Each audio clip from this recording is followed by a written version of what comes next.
Allegro, 1633, hence, Loathed Melancholy, of Cerberus and blackest midnight born, in Stygian cave forlorn monks horrid shapes, and shrieks, and sights unholy, find out some uncouth cell, where brooding darkness spreads his jealous wings, and the night raven sings, there under ebon shades, and low-browed rocks, as ragged as thy locks, in dark Cimmerian desert ever dwell. But come, thou goddess fair and free, in heaven eclipsed you for sign, and by men, heart-easing mirth, whom lovely Venus at a birth with two sister graces, more to ivy-crowned Bacchus spore. But whether, as some sagers sing, the frolic wind that breathes the spring, Zephyr with aurora playing, as he met her once aming, there on beds of violets blue, and fresh-blown roses washed in dew, filled her with thee, a daughter fair, so buxom, blithe and debonair. Haste thee, nymph, and bring with thee jest and youthful jollity, quips, and cranks, and wanton wiles, nods, and becks, and wreathed smiles, such as hang on heaps cheek, and love to live in dimples sleek, sport that wrinkled care derides, and laughter holding both his sides. Come, and trip it as ye go, on the light fantastic toe,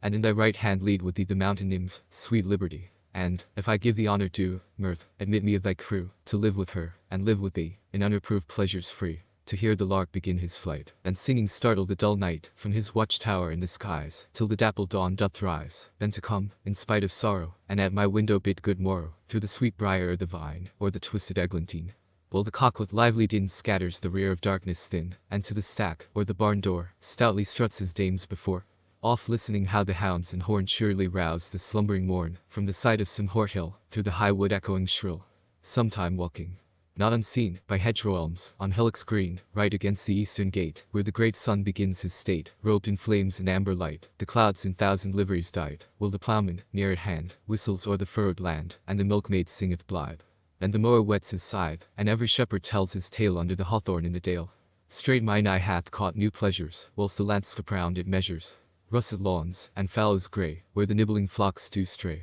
Mountains on whose barren breast the labouring clouds do often rest. Meadows trim with daisies pied, shallow brooks, and rivers wide. Towers and battlements at seas bosomed high in tufted trees, where perhaps in beauty lies the cynosure of neighbouring eyes. Hard by, the cottage chimney smokes from betwixt two aged oaks, where Corydon and Thyrsis met are at their savoury dinner set of herbs and other country messes, which the neat-handed Phyllis dresses, and then in haste her bower she leaves, with Thessalus to bind the sheaves, or, if the earlier season lead, to the tanned haycock in the mead. Sometimes with secure delight the upland hamlets will invite, when the merry bells ring round, and the jocund rebeck sound to many a youth, and many a maid dancing in the checkered shade, and young and old come forth to play on a sunshine holyday, till the livelong daylight fail. Then to the spicy nut-brown ale, with stories told of many a feat, how fairy mapped the junket seat. She was pinched and pulled, she said, and he, by friars lanthorn led. Tells how the drudging goblin sweat to earn his cream bowl duly set, when in one night, eager glimpse of morn, his shadowy flail hath threshed the corn that 10-day labours could not end, then lies him down, the lubber fiend, and, stretched out all the chimney's length, asks at the fire his hairy strength, and crop full out of doors he flings, ere the first cock his matin rings. Thus done the tales, to bed they creep, by whispering winds soon lulled asleep. Towered cities please us then, and the busy hum of men, where throngs of knights and barons bold, in weeds of peace, high triumphs hold, with store of ladies, his bright eyes rain influence, and judge the prize of wider arms, while both contend of win her grace whom all commend. They let Hymen oft appear in saffron robe, with taper clear, and pomp, and feast, and revelry, with masque and antique pageantry, such sights as youthful poets dream on summer eves by haunted stream. Then to the well-trod stage anon, if Johnson's learned sought be on, or sweetest Shakespeare, fancy's child, warble his native wood notes wild. And ever, against eating cares, lap me in soft Lydian airs, married to immortal verse, such as the meeting soul may pierce, in notes with many a winding bout of linked sweetness, long drawn out with wanton heat and giddy cunning, the melting voice through mazes running, untwisting all the chains that tied the hidden soul of harmony, that Orpheus's self may heave his head from golden slumber on a bed of heaped Elysian flowers, and hear such strains as would have won the ear of Pluto, to have quite set free his half-regained Eurydice.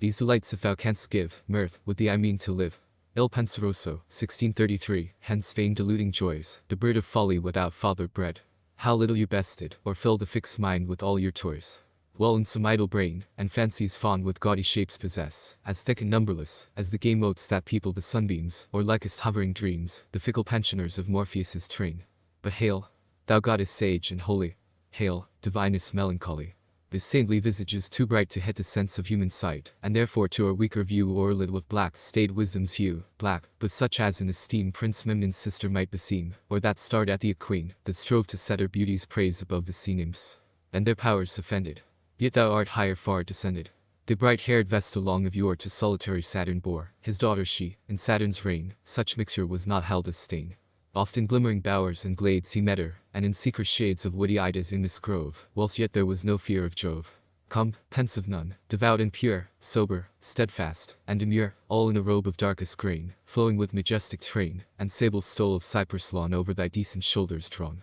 Come, but keep thy wonted state, with even step, and musing gait, and looks commercing with the skies, thy rapt soul sitting in thine eyes. There, held in holy passion still, forget thyself to marble, till with a sad leaden downward cast, thou fix them on the earth as fast. And join with thee calm peace and quiet, spare fast, that oft with gods doth died, and hears the muses in a ring I round about Jove's altar sing, and add to these retired leisure, that in term gardens takes his pleasure, but, first and chiefest, with thee, bring him that yond soars on golden wing. Biting the fiery wheel throne, the cherub contemplation, and the mute silence hissed along, lest Philomel will deign his song, in her sweetest saddest plight, smoothing the rugged brow of night, while Cynthia checks her dragon yoke gently o'er the accustomed oak. Sweet bird, that shunts the noise of folly, most musical, most melancholy. Thee, chauntress, off the woods among I woo, to hear the even song, and, missing thee, I walk unseen on the dry smooth-shaven green, to behold the wandering moon, riding near her highest noon. Like one that had been led astray through the heaven's white pathless way, and oft, as if her head she bowed, stooping through a fleecy cloud.